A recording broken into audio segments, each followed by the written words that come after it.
Hello friends, welcome to pebbles. நான் உங்கள் கோபி சுதா. அனைவருக்கும் விநாயகர் சதுர்த்தி நல்வாழ்த்துக்கள். நம்ம இன்றைக்கி விநாயகர் சதுர்த்தி அன்றைக்கி என்னென்ன பலகாரங்கள் செய்ய போகிறோங்கிறது தான் பார்க்க போகிறோம். அடுத்து நம்ம செய்ய போகிறது பூரண கொழுக்கட்டை. இது எல்லாத்துக்குமே ரொம்ப பிடிக்கும். ஃபஸ்ட்டு என்னென்னா, கொஞ்சமாக தண்ணியில் உப்பு போட்டுட்டு அதுக்கப்புறம் நல்லா கொதிக்க வச்சுட்டு நம்ம மாவு கூட பிசைஞ்சு வச்சுக்கலாம். அது எப்படி செய்கிறதுன்னு நான் சொல்கிறேன். இதுக்கு பூரணத்துக்கு நம்ம எள்ளு, வேர்க்கடலை, தேங்காய், கொஞ்சமாக ஏலக்காய் எடுத்துக்கலாம். இது கூட நம்ம வெல்லம் சேர்த்து செய்ய போகிறோம். இப்போ எப்படி செய்கிறதுன்னு பார்க்கலாம். ஃபஸ்ட்டு நம்ம வேர்க்கடலை ஒரே ஒரு கைப்பிடி எடுத்துருக்குறோம். இதை நல்லா வறுத்துக்கலாம். இது சிம்மில் வச்சுட்டு வறுத்துக்கலாம்.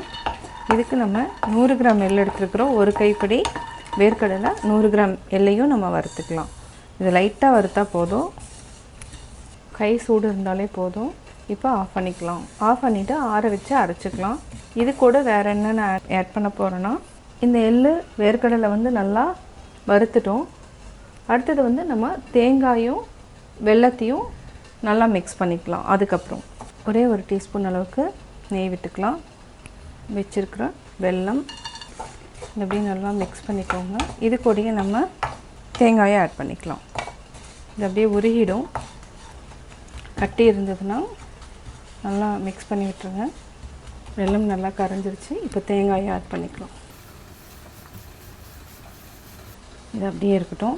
வேர்க்கடலையும் எள்ளையும் அரைச்சிட்டு ஆட் பண்ணிக்கலாம். பூரணம் ரெடி பண்ணியாச்சு. இப்போ பார்த்திங்கன்னா எள்ளு, வேர்க்கடலை இதையும் அரைச்சதையும் நம்ம ஆட் பண்ணிக்கலாம். இது நல்லா மிக்ஸ் பண்ணிவிட்டு ஒரு பவுலில் கொட்டி வச்சுக்கலாம். இப்போ எள்ளு பூரணம் ரெடி. ஒரு 1 டம்ளர் அளவுக்கு தண்ணி எடுத்துக்கலாம். இது கூட மேல் மாவுக்கு தேவையான அளவு உப்பு போட்டுக்கலாம். இது நல்லா கொதிச்சிடணும். இப்போ நம்ம அரிசி மாவு 1 கப் எடுத்துக்கலாம். நம்ம ஆல்மோஸ்ட் பார்த்திங்கன்னா 300 கிராம்ஸ் அளவுக்கு மாவு எடுத்துருக்குறோம்.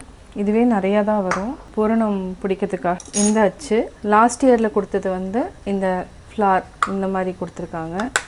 அதுக்கு முந்தின வருஷம் இந்த மாதிரி. இது மோதகம் ஷேப்பில் இருக்குது. இந்த 3 அச்சில் வச்சு தான் நம்ம பண்ண போகிறோம். நம்ம எல்லாத்துலேயுமே கொஞ்சமாக நெய் தடவி வச்சுக்கலாம்.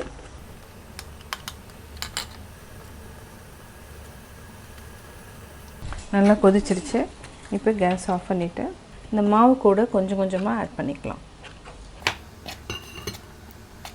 அதிகமாக தண்ணி ஊற்றிட வேண்டாம். மிச்சமானால் கூட பரவாயில்ல, நிறையா தண்ணி ஊற்றிடாதீங்க. நல்லா மிக்ஸ் பண்ணி விடுங்க. சூடு இருக்கிறதுனால நம்மளால் பிடிக்க முடியல. இப்போ கரெக்டாக இருக்குது. தண்ணி இதுக்கு மேலே ஜாஸ்தி ஊற்ற வேண்டாம். அவ்வளோதான். இப்போது மேல் மாவு ரெடி பண்ணியாச்சு. நீங்கள் தொட்டு பார்த்திங்கன்னா இந்த அளவுக்கு இருந்தாலே போதும். இப்போ நம்ம பூரண கொழுக்கட்டை செய்ய ஆரம்பிச்சிடலாம். பூரணம் ரெடி பண்ணியாச்சு. இப்போ கொஞ்சம் கொஞ்சமாக மாவு எடுத்துக்கலாம். இதில் கொஞ்சம் எடுத்துக்கோங்க. இது ஓரளவுக்கு மாவு எடுத்துக்கலாம். அப்படியே குழி பண்ணிக்கோங்க. அதே மாதிரி இதுலேயும். இப்போ நம்ம பூரணத்தை வச்சுக்கலாம். ஆல்ரெடி பூரணம் எடுத்து வச்சுருக்கோம். அவ்வளோதான். இதை நல்லா ப்ரெஸ் பண்ணி விடுங்க. எக்ஸ்ட்ரா வர மாவை நம்ம எடுத்துக்கலாம். இப்போ நம்ம எடுக்கலாம். அவ்வளோதான். அதே மாதிரி இதையும் லைட்டாக தட்டி விட்டிங்கன்னா வந்துடும். நம்ம இதை என்னென்னா லைட்டாக அப்படியே ஜாயின் பண்ணிக்கோங்க. இதே மாதிரி இன்னொரு டைம் செய்யலாம். 2 உருண்டை எடுத்துக்கலாம். இது அப்படியே நல்லா ப்ரெஸ் பண்ணிகிட்டே வாங்க.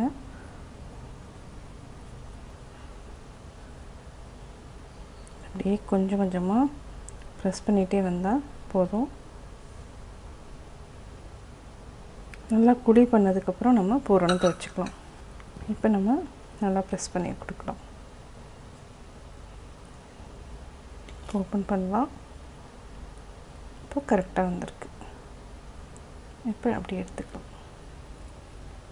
அவ்வளோதான்.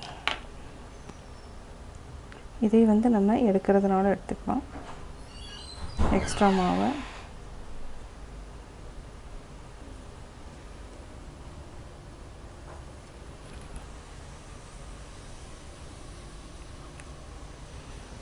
இந்த அச்சு எடுத்துக்கலாம். அடுத்தது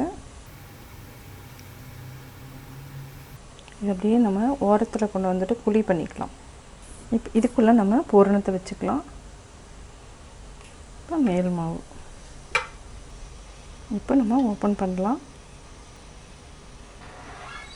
இது மோதகம் ஷேப். நம்ம அப்படியே ஸ்டீம் பண்ணி எடுத்துக்கலாம். இது நம்ம ஒரு 10 மினிட்ஸ் ஸ்டீம் பண்ணி எடுத்துக்கலாம். 10 மினிட்ஸ் ஆயிடுச்சு. இப்போ நம்ம எடுத்துக்கலாம்.